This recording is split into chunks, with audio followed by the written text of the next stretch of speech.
Buenas tardes, mi nombre es John Steve Taborda Medrano, pertenezco al grupo 100-414-212 del curso de Física Electrónica y en este video pues vamos a aprender unos conceptos fundamentales sobre corriente alterna, los cuales son periodo señal de la corriente alterna, frecuencia señal de la corriente alterna, fase amplitud, valor medio y valor eficaz o RMS. Ciclo y frecuencia. Antes de saber qué es la frecuencia y el periodo de la corriente alterna, debemos saber qué es un ciclo. Un ciclo es un intervalo en el que la onda vuelve a tomar el mismo valor y comienza otro trazado que sería igual al primero. Un ejemplo de ciclo pues podemos tomarlo desde acá, desde donde empieza la onda, y viene hasta acá, donde viene a ser igual al primero. Ya conociendo qué es un ciclo, pasamos a definir la frecuencia como el número de ciclos que se producen en una unidad de tiempo.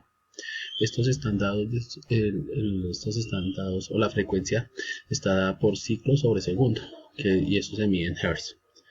La inversa de la frecuencia es el periodo, y el periodo se mide en tiempo.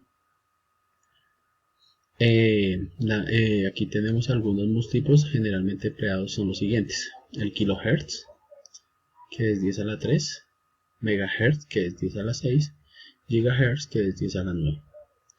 La corriente alterna puede tener diferentes formas de onda, pero la más común es la que presenta una onda senoidal por cada ciclo de frecuencia.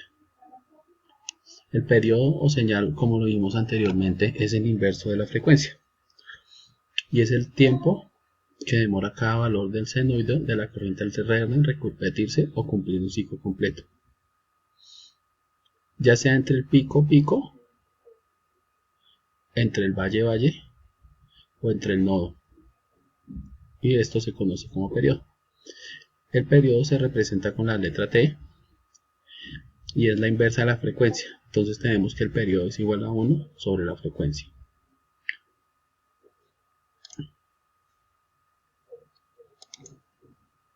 La fase es el ángulo con respecto a un punto de referencia. Este se expresa también en tiempos en función de la frecuencia angular, como por ejemplo para medir el desplazamiento de dos señales entre dos eventos de una misma señal. Puede darse cuando existen dos o más corrientes alternas, superpuestas, como lo vemos en la imagen, en el mismo circuito, como el caso típico de la corriente trifásica del servicio público. Amplitud. Podemos decir que es el valor máximo, tanto positivo como negativo, que puede llegar a adquirir la senoide de la señal de corriente alterna. En este caso pues vemos la amplitud desde el nodo hasta el pico de la cresta, pero también está hasta el valle de la cresta. El valor máximo positivo que toma la amplitud de una onda senoidal toma el nombre de pico o cresta, mientras el valor máximo negativo, que es el que les mostraba ahorita, el de la onda senoidal, toma el nombre de valle. El punto donde el valor de la onda se anula, o sea aquí en la mitad, al pasar de positivo a negativo o viceversa, se le conoce como nodo o cero. Valor medio. El valor medio es utilizado cuando se obtiene corriente continua, el cual corrige la corriente alterna, y este se encuentra relacionado con el valor pico a través del coeficiente deducido de la curva senoidal. Para calcular el valor medio, lo hacemos con esta fórmula, que es el valor pico por 0.637. El valor promedio de un ciclo completo de voltaje corriente es 0. El valor eficaz. Un valor RMS o valor eficaz de una corriente es el valor que produce la misma disipación de calor que una corriente continua, de la misma magnitud. En otras palabras, el valor RMS es el valor del voltaje o de corriente en CA, en corriente alterna, que produce el mismo efecto de disipación de calor que es equivalente de voltaje o corriente directa.